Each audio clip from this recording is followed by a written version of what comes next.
Track Studio is the area in the game that we as developers have created all the tracks that you'll see in Career, and where you, as a player, can go in and create some of the tracks that you can maybe share with the community or share with your friends. Let's get started with creating a new track. You can also edit a track here. Let's hit New. That's going to take you to the Theme Select screen. Here we're going to jump into the Far East. You're given the option to draw the track or drive the track. The first one we'll explore is draw track, so just go ahead and tap it with your finger there.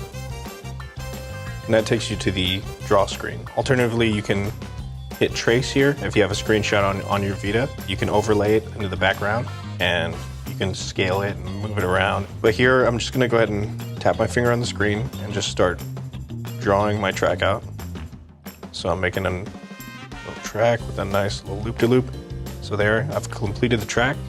You can just hit continue, and it's gonna prompt me to auto-populate. What auto-populate does is it creates all the on-track elements like boost pads, weapon pods. It'll all put it down on the track first. So I'm gonna go ahead and hit yes for this, which is gonna take me through my track and fly down it and start auto-populating props on it.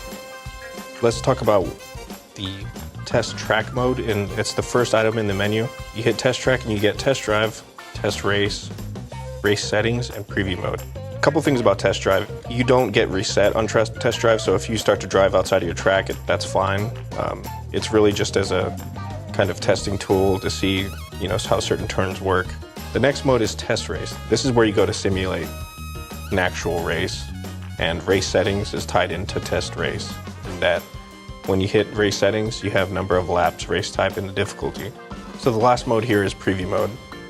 Preview mode's important because not only does it give you a view of your whole track here, and you can just move the camera around with the right and left sticks, but it also sets the thumbnail that you're going to use for your save file. So when you're sharing it, this is where you go to take a picture, and then the thumbnail that shows up is what everyone will see.